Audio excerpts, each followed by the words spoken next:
Hello বন্ধুরা, কেমন আছো তোমরা? আশা করছি বেশ ভালো আছো। আমি রহমান পলাশ, তোমাদের সকলকে স্বাগত জানাই গো জি 8-এ।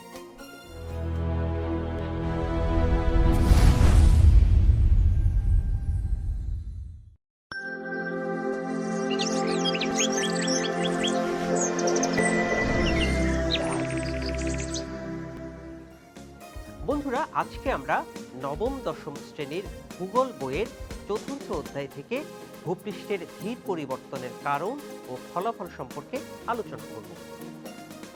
তোমাদের নিশ্চয় মনে আছে গত এপিসোডে আমরা কি কি টপিক সম্পর্কে আলোচনা করেছিলাম। গত এপিসোডে আমরা আগ্নেয়গিরির কারণ সম্পর্কে জেনেছিলাম, আর আজকে আমরা জানব এই অগ্ন্যুৎপাতের ফলাফল সম্পর্কে। আগ্নেয়গিরির অগ্ন্যুৎপাতের ফলে ভূপৃষ্ঠের অনেক পরিবর্তন হয়।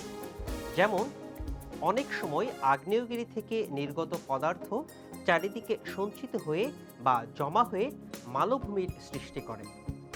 ভারতের দাক্ষিণাত্যের কৃষ্ণ মৃত্তিকাময় মালভূমি এভাবে গঠিত হয়েছে। সমুদ্রের নিচে আগ্নেয়গিরি থেকে নির্গত লাভা জমা হয়ে দ্বীপের সৃষ্টি হয়। প্রশান্ত মহাসাগরের হাওয়াই দ্বীপপুঞ্জ এভাবে সৃষ্ট একটি আগ্নেয়গিরি। অগ্ন্যুৎপাতের ফলে ভূপৃষ্ঠের কোনো অংশে গভীর গর্ত সৃষ্টি হয়। 1883 সালের সুমাত্রা ও জাভা দ্বীপের মধ্যবর্তী অংশে অগ্ন্যুৎপাতের ফলে এক বিরাট গহ্বর দেখা যায়। মৃত আগ্নেয়গিরির জ্বালামুখে পানি জমে আগ্নেয় হ্রদের সৃষ্টি করে। আলাস্কার মাউন্ট আটাকামা, নিকারাগুয়ার কোসেগায়ানা এই ধরনের হ্রদ।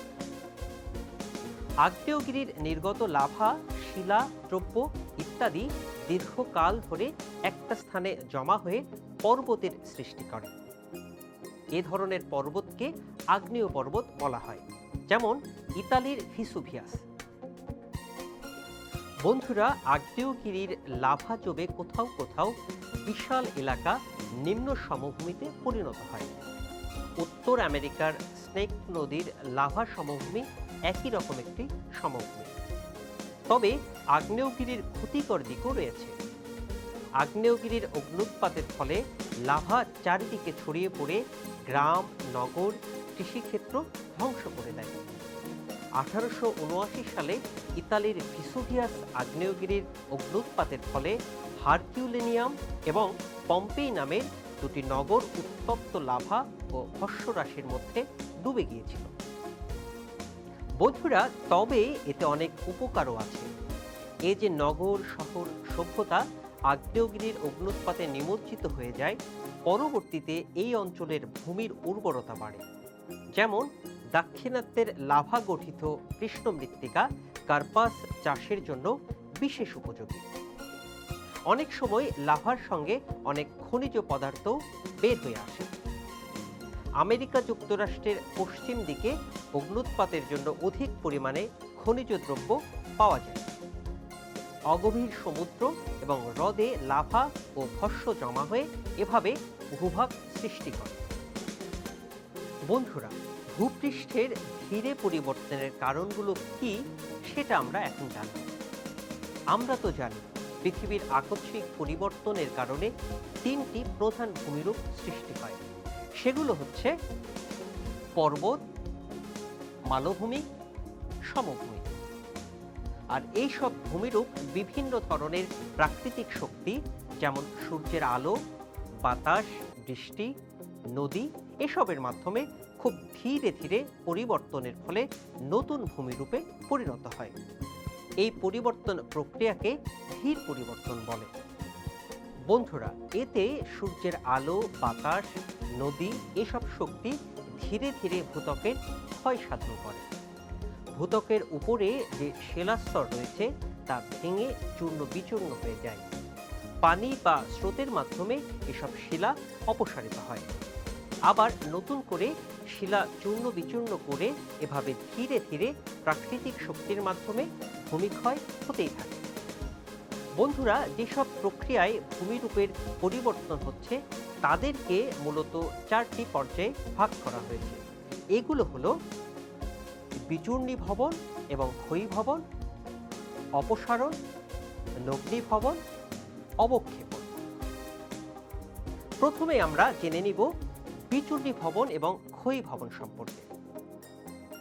যখন শিলারাশি চূর্ণ বিচূর্ণ হয় কিন্তু কোনোভাবেই এক স্থান থেকে অন্য স্থানে স্থানান্তর হয় না, তখন তাকে বিচূর্ণীভবন বলে। সাধারণত প্রাকৃতিক কারণে শিলা চূর্ণ বিচূর্ণ হয়। বন্ধুরা, বায়ু প্রবাহ, নদী স্রোত, হিমবাহের মাধ্যমে এক স্থান থেকে অন্য স্থানে গেলে তাকে ক্ষয়ীভবন বলে। এইবার জেনে নেব অপসারণ সম্পর্কে। বায়ু প্রবাহ, নদীর স্রোত, হিমবাহের শক্তির মাধ্যমে চূর্ণ বিচূর্ণ থাকা পদার্থগুলো এক স্থান থেকে অন্য স্থানে গেলে তাকে অপসারণ বলে। এইবার জেনে নেব নগ্নীভবন সম্পর্কে। বিচূর্ণীভবনের মাধ্যমে শিলা চূর্ণ বিচূর্ণ হয়। এর দ্বারা ওই শিলা অপসারিত হলে সেগুলো নগ্ন হয়ে পড়ে, তখন এই কাজকে নগ্নীভবন বলে। এইবার জেনে নিই অবক্ষেপণ সম্পর্কে। বায়ু প্রবাহ, নদী স্রোত, হিমবাহ এসব শক্তির মাধ্যমে নানা স্থান থেকে ক্ষয়প্রাপ্ত শিলাগুলো যে প্রক্রিয়ার মাধ্যমে কোনো স্থানে এসে জমা হয় এবং নতুন ভূমিরূপ সৃষ্টি করে তাকে অবক্ষেপণ বলে। বন্ধুরা, ক্ষয়ীভবন বিভিন্ন ধরনের প্রাকৃতিক শক্তির মাধ্যমে পরিবর্তন ঘটিয়ে থাকে। এর মধ্যে বায়ু বা বাতাস, বৃষ্টিপাত, নদী, হিমবাহ এরা প্রধান। এরাই তাদের কাজের মাধ্যমে ধীর পরিবর্তন ঘটায়। এখন চলো তোমাদেরকে এসব উপাদানের কাজ কি সেটা সম্পর্কে জানাই। বন্ধুরা, প্রথমে বায়ু কি কাজ করে সে সম্পর্কে জানব।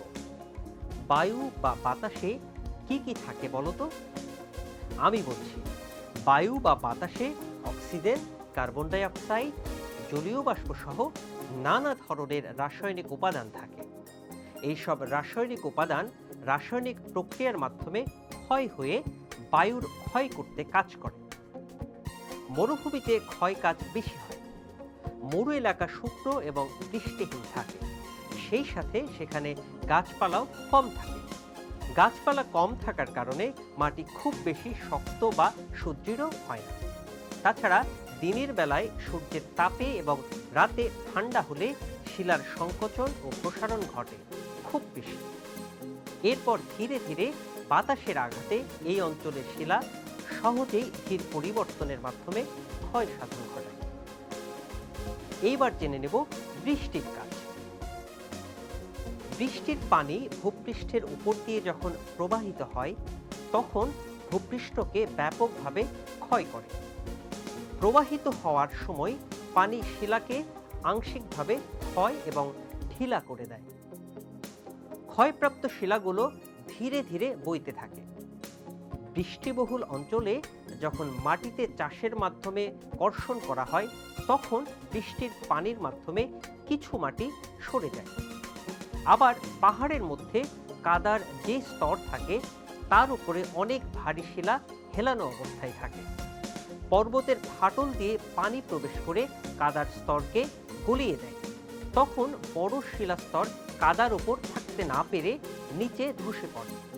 একে বলা হয় ভূমিধস। এভাবে অনেক দিন ধরে ক্ষয় হতে হতে ধীর পরিবর্তন ঘটে। বন্ধুরা, এইবার আমরা জানব হিমবাহের কাজ সম্পর্কে। হিমবাহের মাধ্যমেও ভূপৃষ্ঠের কোনো কোনো অঞ্চল ব্যাপকভাবে ক্ষয় হতে থাকে। হিমবাহ নিচে নামার সময় এর নিচের যে পাথর আছে তা পাহাড় থেকে আলাদা হয়ে অনেক দূর পর্যন্ত এগিয়ে ছিটকে পড়ে। পাহাড়ের ওপর থেকে যদি পড়তে পড়তে পাহাড়ের মাঝে কোথাও ছিদ্র পায় তাহলে সেই ছিদ্রের মাঝে পানি প্রবেশ করে তা বরফে পরিণত হয় এবং পাথরগুলোকে আরও বেশি ঢিলা করে দেয়।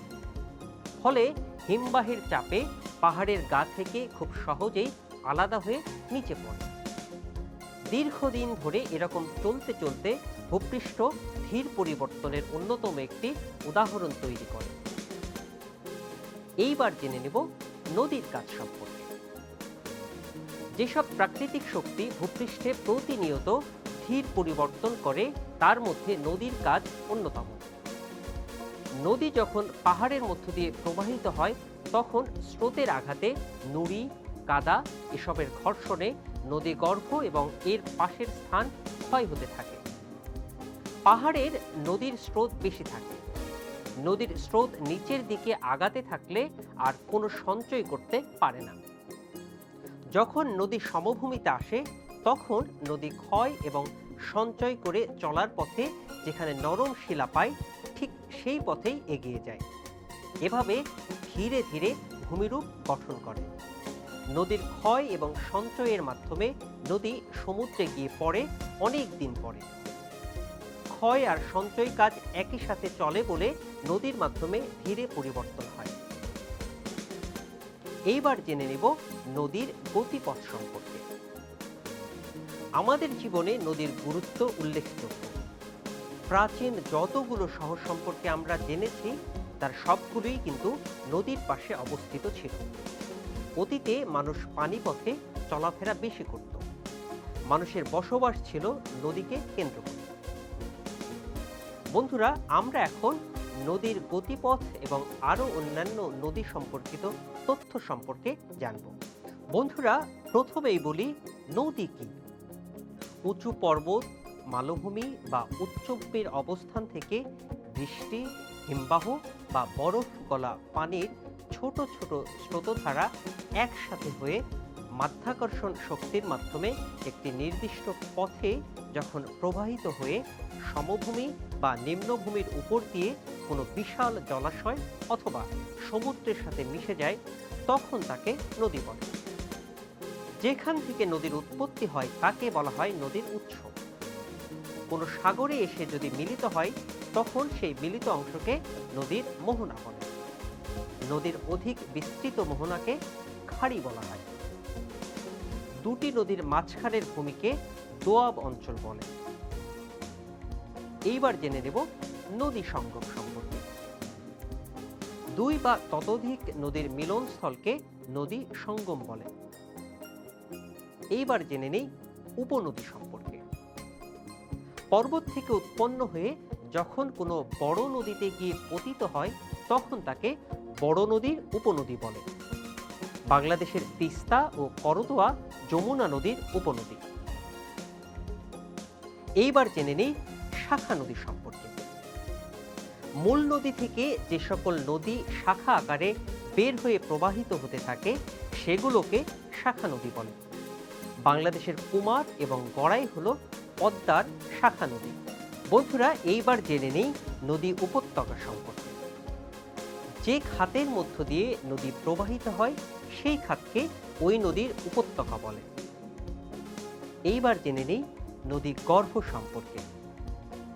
নদী উপত্যকার নিচের অংশ বা তলদেশকে নদী গর্ভ বলে। এইবার জেনে নেই নদী অববাহিকা সম্পর্কে।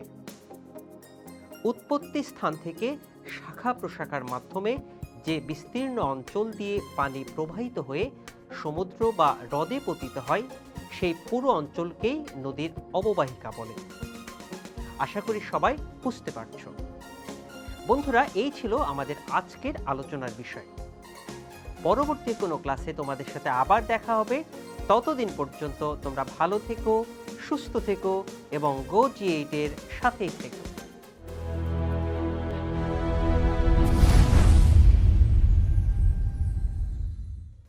বন্ধুরা, এতক্ষণ যা আলোচনা করলাম তা থেকে গুরুত্বপূর্ণ কিছু নোটস জেনে নিন। অগ্ন্যুৎপাতের ফলাফল: মালভূমির সৃষ্টি, পর্বতের সৃষ্টি, দ্বীপের সৃষ্টি, হ্রদের সৃষ্টি, গভীর গর্তের সৃষ্টি, নিম্ন সমভূমির সৃষ্টি। পৃথিবীর আকস্মিক পরিবর্তনের কারণে তিনটি প্রধান ভূমিরূপ সৃষ্টি হয়, যথা পর্বত, মালভূমি এবং সমভূমি। ভূমিরূপের পরিবর্তন চারটি পর্যায়ে হয়, যথা বিচূর্ণীভবন ও ক্ষয়ীভবন, অপসারণ, নগ্নীভবন ও অবক্ষেপণ। বাংলাদেশের তিস্তা ও করতোয়া যমুনা নদীর উপনদী। বাংলাদেশের কুমার এবং গড়াই হল পদ্মার শাখা নদী।